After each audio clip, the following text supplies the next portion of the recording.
नवाब आसिफ उद्दौला बहादुर। ये बिल्डिंग के अंदर जो आप आए, ये बिल्डिंग इन्हीं की बनवाई गई। ये बिल्डिंग को जो इन्हीं ने बनाया, उसका रीज़न था ये कि लोगों को मदद हो सके, काम मिल सके, हेल्प हो सके।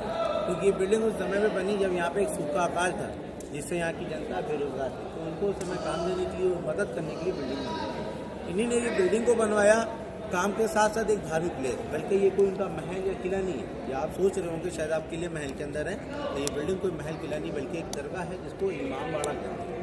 जी, इसलिए इसको इमामबाड़ा कहते हैं। तो ये उर्दू का वर्ड है इमामबाड़ा, जिसका मतलब हिंदी में अवतार का घर होता है। तो ये भी एक सेम मंदिर की तरह बिल्डिंग है, धार्मिक प्लेस, एक मुस्लिम की, एक मॉडर्न कास्ट की, जिसके अंदर भी बहुत बड़े प्रोग्राम धार्मिक होते हैं, जिसको बोलते हैं मुहर्रम, जिसमें ताजिया होता है। तो यहाँ पे आज भी बहुत बड़े से होता है।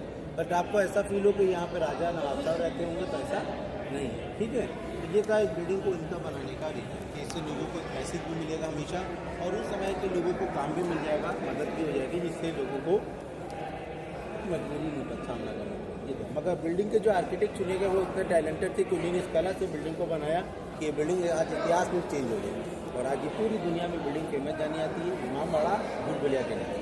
तो वो है भूल भुलैया क्या, एक दीवारों के अंदर की सुरंगें, एक रास्ते के अंदर जो भी जाएगा कन्फ्यूज हो जाएगा, जी नहीं निकल पाएगा, और इसलिए उन रास्तों को नाम मिला भूल भुलैया का।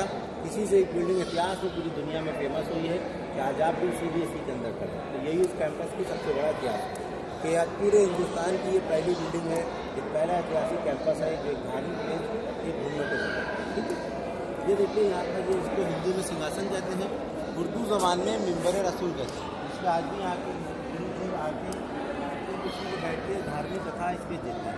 तो ये गुरु जी का सिंहासन है, इसको उर्दू की वर्ड में मिंबर रसूल कहते हैं, इसको हिंदी में सिंहासन कहा है। तो देखिए ये आप इमामबाड़े के उस बौली पार्ट में आए हैं जो पूरे ज़मीन के अंदर बना हुआ है। ये ना समझिए ये भूल भुलैया, ये वो बौली है जिसको कुआं कहते हैं, जहाँ से पानी को निकाला जाता था, इसलिए तो यहीं से पानी निकाल के बिल्डिंग को बनाई गई। हम आपको यहाँ पे एक पानी की कला दिखाएंगे। आप सोच नहीं सकते कि आप पानी के अंदर खड़े हो, और पानी भी आपके सामने नहीं है, और ना पानी में भीगे हुए। ये है पानी की खुफिया चीज़, क्या आपके सामने के होने के बाद भी आपको नहीं पता है कि पानी पे आपकी रिफ्लेक्शन हो रही है, आप सबको पानी में देखा जाएगा। ये एक खुफिया चीज़, आज आप अपनी लाइफ में एक पहला कैमरा देखेंगे जो पानी का बना हुआ है कि जिससे हम सबको देखा जाएगा। ये चीज़ यहाँ की खुफिया चीज़ है कि पानी के अंदर आने वालों की रिफ्लेक्शन बनाएगी, कि अंदर जो भी पानी निकालें उसको देखा जा सके कि कौन अपना है कौन है। ये है वो पानी की कलर, देखिए नीचे पानी दिख रहा है आपको, एक गंदा सा, आपको देख के भी यकीन नहीं हो सकता कि आपकी इसी में रिफ्लेक्शन हो रही है कि हम जितने भी लोग खड़े हैं हमको इस पानी में अंदर से देख रहे हैं। ये एक खुफिया चीज़ थी, एक पानी का एक CCTV कैमरा, एक धूप की सनलाइट से बना हुआ। जी, कोई लाइट नहीं, कोई इलेक्ट्रिक नहीं, कोई टेक्निक नहीं, ये तो टैलेंट चाहिए। ये है कलाकारी, ये भैया दिखते हैं, ये जो लोग दिख रहे हैं कहाँ के दिख रहे हैं? गेट पे खड़े हुए दिख रहे हैं जहाँ से आप आ रहे हैं। मतलब ये है वो पानी की कलाकारी है, यहाँ पर बैठे हुए देख सकते हैं। यहाँ से साइड देखता था गई है, उस समय अकाल भी पड़ा हुआ। यहाँ पे एक सूखा अकाल भी था जिससे यहाँ की जनता बेरोजगार थी, उनको काम भी दिया गया। मगर आप सोचे, आपको थिंकिंग कर सकते हैं कि जब इस बिल्डिंग के अंदर खाने की चीज़ें का इस्तेमाल हो रहा है, हम आपको बता रहे तो उस समय की उन कर्जा को उन लोगों को क्यों नहीं दिया। तो उसका रीज़न था ये कि उनको जरूरत थी सिर्फ काम की, और उस समय की वो जनता ने सिर्फ काम ही मांगा, राशन खाना नहीं मांगा, कि हमको आप काम दिए जिससे हमारी आदत ना खराब। और ये समय 11 साल ही बहुत अहम थे, क्योंकि इस समय जब बिल्डिंग स्टार्ट की गई तो ये नहीं कि बिल्डिंग को रेगुलर बनाया गया और बिल्डिंग 11 साल नहीं, इस बिल्डिंग के अंदर एक बहुत अहम काम हुआ कि बिल्डिंग तोड़ी भी जाती है कि लोगों की काम की कमी ना हो। जी, और इससे ये बिल्डिंग में 11 साल, जब तक लखनऊ में अकाल रहा, जब तक ये बिल्डिंग के अंदर काम ऐसे ही चला, दिन में बनती थी, रात में खराब होती थी। तो काम फिर दोबारा हो, काम की भैया ये क्या आइए और देखिए हम आपको इस भूल भुलैया की एक और सुरंग दिखाएंगे। ये एक वो टनल थी जो आपको अंडरग्राउंड, आपको लखनऊ के बाहर हाईवे रोड तक तकरीबन पहुंचा सकती थी, जिनकी दिशाएं आपको लखनऊ के आउट ऑफ सिटी बाहर ले जा सकती थी, जैसे कि दिल्ली, फैजा, आगरा, कलकत्ता।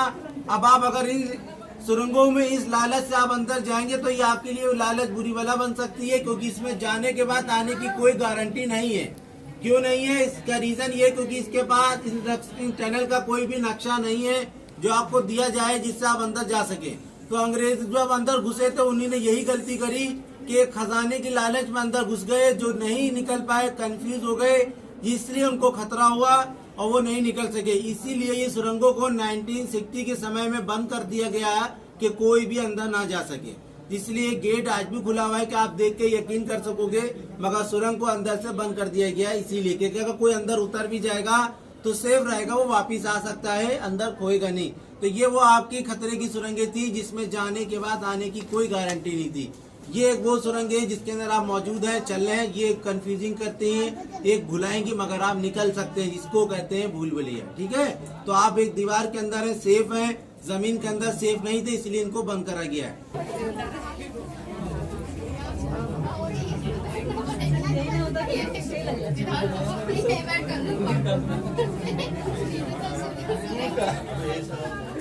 मोदी जी को तो नहीं बैठाना चाहिए, घुसा के इतना बड़ा संस्था